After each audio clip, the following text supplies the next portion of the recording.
안녕하세요. 청밀의 안약입니다. 오늘은 방풍통성산에 대해서 알아보려고 합니다. 방풍통성산은 이제 아시는 분이 좀 있을 것 같아요. 이 약은 이제 아마 다이어트 약이나 변비약으로 알고 계신 분들이 많을 것 같습니다. 일본에서 굉장히 유명한 다이어트 보조식품으로 나이시토루란 약을 많이 드십니다. 그리고 한국에서도 다이어트 보조제로 유명한 살사라진이라는 제품이 있고요.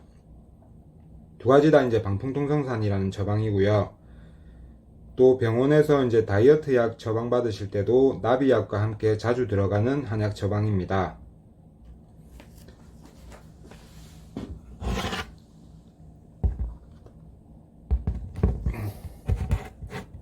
방풍통성산은 이제 이렇게 약재가 엄청 많이 들어가고요.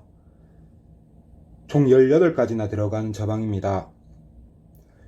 당기, 작약, 청궁, 치자, 영교, 박하, 생강, 현계, 방풍마왕, 대왕, 망초, 백출, 길경, 황금, 감초, 석고, 활석 이렇게 18가지가 들어가고요. 보통 이제 방풍통성산의 주치증은 비만한 사람의 부종이나 아니면 변비 그리고 고혈압과 관련된 증상에 많이 쓰게 됩니다.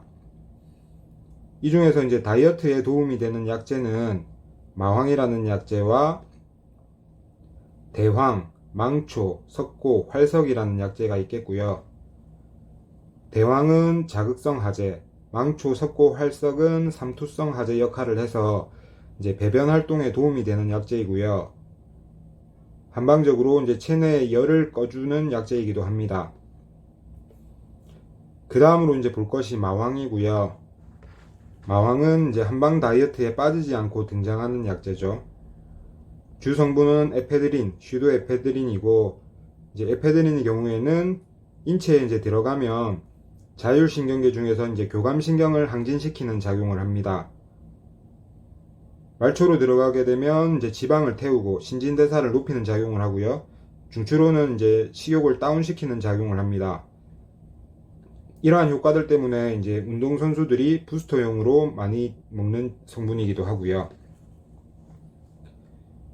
그리고 슈도에페드린은 이제 감기약에 꼭 들어가는 성분이고요. 말초혈관을 수축시키고 이제 기관지를 확장하는 작용을 해서 콧물이나 이제 기침 감기에 좋은 효능을 보입니다. 방풍통성산은 이러한 이제 변비에 도움이 되는 작용과 대사를 촉진하는 작용으로 이제 다이어트 약으로서 쓰이게 되고요. 하지만 다이어트 약으로 쓰기에 마왕의 함량이 이제 너무 작은 관계로 이제 다이어트의 이제 목적이라고 하시면 이제 요 월비탕이나 이제 월비 가출탕이 이제 훨씬 효과적입니다. 나머지 약재 중에 이제 작약, 치자, 영교, 현계, 방풍, 길경은 염증 억제가 뛰어난 약재들이고 당기, 청궁은 혈액에 도움이 되는 약재입니다. 방풍통성산의 주치증 중에 고혈압 환자의 여러 증상에 이제 쓸 수 있다고 했는데 사실 고혈압이 있는 분에게 쓰기는 굉장히 애매한 약입니다. 마황의 경우 이제 순간적으로 골격근을 제외하고 말초혈관을 수축시키는 경향이 있기 때문에 고혈압을 기저질환으로 가지고 계신 분들에게 이제 쓰기가 조금은 위험한 처방이고요. 비슷한 예로 이제 중풍에 쓰는 오약순기산 역시 마찬가지로 보입니다. 그러면 방풍통성산을 어떨 때 쓰면 좋을까요? 제가 보는 방풍통성산은 이제 해독약으로 굉장히 좋은 처방이라고 보고요. 대황, 망초, 석고, 활석은 장을 깨끗하게 해주고 여러 염증 제거 약들이 몸의 염증 반응을 안정화시키게 됩니다. 그리고 마왕의 경우 신진대사를 높이고 땀 분비를 활성화시키기 때문에 몸속 노폐물이나 여러 찌꺼기를 밖으로 빼내는데 좋은 작용을 하게 됩니다.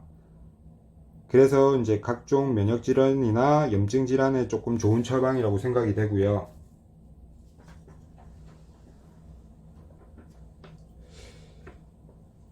이제 방풍통성산은 만성 비염이나 축농증에 쓰기 좋고요. 마황의 비강 쪽 혈관 수축 기능과 여러 약재들의 염증 억제 기능이 더해져서 콧물, 코막힘, 비축열 이런 것들이 제거에 이제 좋은 효과를 보입니다.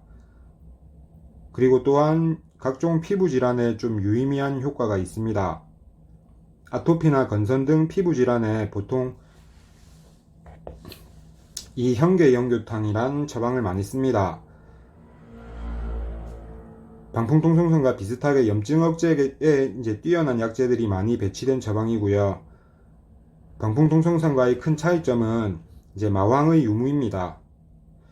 피부 질환은 이제 한방적으로 인체 내 열의 순환이 잘못되어 생기는 병으로 보는 경우가 많습니다. 체내 열이 이제 부족하여 생기는 피부 질환에 이제 마왕이 포함된 방풍통성산이 아주 좋은 역할을 하기도 합니다. 실제 사례로 이제 악성 건선으로 고생하시던 여자분이 이제 한약국에 손님으로 오셨었고, 이분은 건선이 너무 심해서 이제 스테로이드는 물론이거니와 강선 치료와 항암제 일종인 MTX 약까지 복용하셨던 분이었거든요. 이제 양방 쪽으로는 도저히 방법이 없어서 이제 한방 쪽으로 찾다가 우연히 이제 방문하시게 되어서 이제 인연이 되었고요. 이제 몇 가지 처방을 써보다가 방풍통성산을 이제 과량 복용 후에 이제 점차 좋아지다가 두세 달 이후에는 이제 건선이 완전히 사라졌습니다. 실제로 이제 이것 외에도 많은 노력을 하셨고 여러 가지 부분이 연계되어서 이제 좋은 효과를 보인 것으로 보입니다. 다른 건선인 분에게는 이제 잘 듣지 않았을 때도 있었기 때문에 이제 무조건 필수라고 보기는 힘들지만 이제 체내 여러 염증과 관련된 질환의 이제 해독제로서 꼭 한 번은 써볼 만한 처방이라고 생각됩니다. 특별한 이유 없이 이제 장기 복용할 처방은 아니기 때문에 이제 전문가와 상담 후 드시는 것이 좋습니다. 이상으로 방풍통성산에 대해서 알아보았습니다. 감사합니다.